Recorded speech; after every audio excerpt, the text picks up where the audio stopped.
Welcome to the Personal Finance Signals Atlas. In this series, we map out the hidden forces that really shape our financial lives. We're not going to give you tips or tricks. Instead, we're here to dissect the underlying physics of how wealth is actually built and how it gets lost. So let's kick things off with the really big question. Have you ever wondered why some people, even high earners, seem to be constantly on edge, financially fragile, while others just quietly build this unshakable security? It's not just about how much money they make, right? There's something else going on, an invisible architecture that we're going to take apart today. All right, so the first signal we're looking at is, well, it's a little counterintuitive. We live in a world that is obsessed with maximizing everything, right? Maximum efficiency, maximum productivity. But the real secret to building wealth that lasts? It's something else. It's all about having options. So you've really got these two paths. On one hand, you've got optimization. This is all about squeezing every last drop of efficiency out of today. It feels great, super productive, but the problem is it makes your whole system brittle. On the other hand, you have optionality. This is about keeping your options open, staying flexible for a future you can't predict. It might not look as efficient in the short term, but man, it builds a system that's tough, that can actually thrive when things get chaotic. Okay, so how does this actually play out in the real world? Let's dig into the pattern, see how this idea of fragility shows up in our everyday careers and financial decisions. Here's the key thing to get. When you optimize everything for a specific situation, you're making a huge bet. You're betting that things will stay exactly the same. But when do they ever? The market shifts, your industry gets turned upside down, a personal crisis hits, and you know what? The system with zero wiggle room, zero buffer, that's the one that shatters first. And this is where that brittleness, that fragility, hides right out in the open. Think about it. That super secure career path that's tied to just one industry. Or that person making great money but with absolutely no cash buffer. Or the founder whose entire net worth is locked up in their one company. All of these, they're classic examples of being over-optimized. Okay, this brings us to the real engine behind all of this, the mechanism. What's the thing that actually destroys wealth? You might think it's one big, bad investment, but it's usually not. It's something way more common and way more subtle. The mechanism is what we call a forced decision. This is that critical moment when you completely lose control. A choice gets thrown at you, but the clock isn't yours. You have to sell. You have to take the deal. You have to act now. And in that exact moment, all your good judgment, all your power to negotiate, it just vanishes. And this quote just nails it. We tend to think people make huge financial blunders because they're ignorant, right? But the data tells a different story.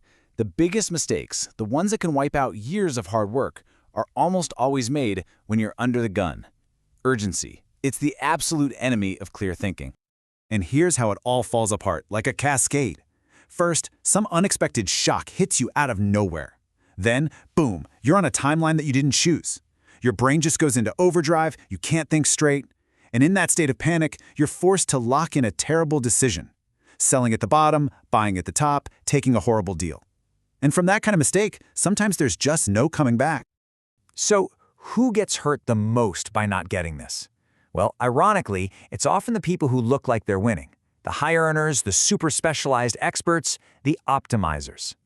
And this chart really tells the story, doesn't it? It's what we call the high earners paradox. Your income is way up there, top of the charts, but your optionality, your flexibility, it's at rock bottom. You're basically living in a gilded cage. You've got all the appearances of wealth, but the reality is you're incredibly fragile. Look, let's be super clear about this. This isn't about being smart or dumb. Financial failure is almost always a systems problem.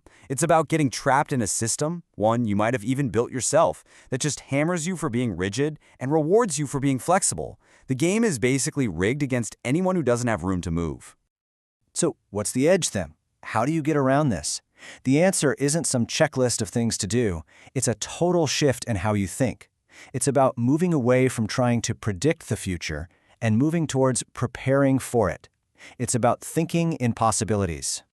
And this means we have to completely redefine the word leverage. We usually think of it as financial debt, right? But real leverage, true leverage, is just the number of good moves you can make at any given time. See, investment returns can make you a little richer over time, but expanding your options, that makes you structurally wealthier. It fundamentally changes the game you're even playing. And this kind of leverage, it comes from all over the place. Skills you can take to any job. A reputation so strong that opportunities come to you. A network of people who've got your back in a crisis. Having enough cash on hand that you can just say no to a bad deal. And, maybe the biggest one, having control over your own time. Every single one of these is a form of optionality. All right, we've walked through the signal, the pattern, and the mechanism behind it. So to wrap this up, let's turn this whole framework inward. Because the only way to really understand your own financial system is to start asking yourself some tough questions. So let's start with this one. Forget about the total number in your bank account for a second. What options does that money give you right now? Could you walk away from a toxic job? Could you take a year off to learn a new skill? What real-world choices does your money actually buy you today? Okay, now for a tougher one. What's your single point of failure? What's that one event, losing your job, a massive market crash, a sudden health issue, that would back you into a corner and force a decision that could absolutely break you? And finally, here's the question that really ties this all together. Take a hard look at your career, your money, your skills.